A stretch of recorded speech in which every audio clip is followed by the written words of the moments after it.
So mga tol, alam po ng karamihan na nagkaalitan po ang ating dalawang pambato na former 3 Division World Champion angas ng Pinas Jandrel Casimero at ang beautified WBA at IBF Super Bantamweight World Champion Marlon Tapales pagkatapos sa laban ni Marlon Tapales sa Japan kung saan siya pinabagsak ng 2 beses sa pambato ng Japan ng The Monster na Oya Inoue.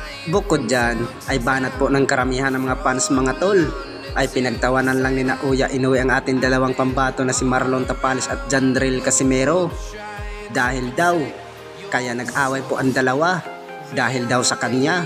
Bukod dyan ay dahil po ay pangarap po ng angas ng Pinas Jandrel Casimero na makakalaban po si Oya Inoue pero napunta kay Marlon Tapales.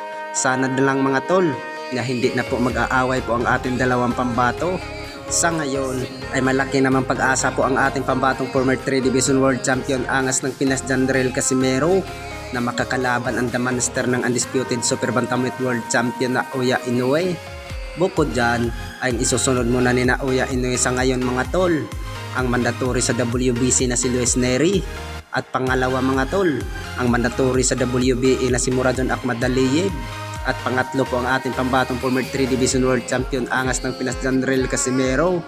Galing na po yan sa bibig ni Oya Inoue na lalabanan po ang angas ng Pinas. Bukod dyan ay may narinig po nga natin sa balita mga tol na inalok po ang Team Casimero sa MP Promotion Manager na si Sean Gibbons. Dahil dyan mga tol ay gusto daw itapat talaga ang angas ng Pinas kay Oya Inoue kaya gusto nang pabalikin sa MP Promotion para sigurado daw. Dahil dyan ay marami talaga mga fans na nagsasabi mga tol na ang angas ng Pinas Jandrel Casimero lang daw ang tatalo kay Oya Inoue kung sakali ay magkalaban sila. Ano bang sa tingin yung mga tol? Kaya bang pulbusin ni Oya Inoue ang angas ng Pinas Jandrel Casimero? Sa kabilang banda naman mga tol, ang ating pambatong IBF Super Flyweight Jerwin Angkahas ay mapasabak din sa world title fight ngayong buwan ng February sa susunod na buwan. Ang makakalaban ni Angkas mga tol, ang kapatid ni Oya Inoue ng WBA World Champion Takuma Inoue. Bukod dyan ay hindi din basta-basta ang makakalaban ni Jerwin Angkas mga tol dahil po ay may lahing malalakas. Kaya hindi po makukumpiyansa po si Angkas mga tol.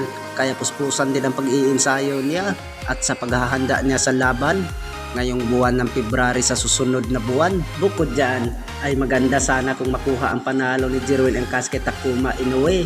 Sa hindi nakakaalam mga tol ay kakapanalo lang din ito ni Jerwin Angkahas kung saan din niya pinabagsak ang pambato ng Colombia na si Wilner Soto.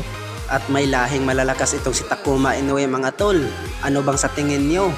Kaya bang durugin ni Jerwin Angkas itong si Takuma Inoue?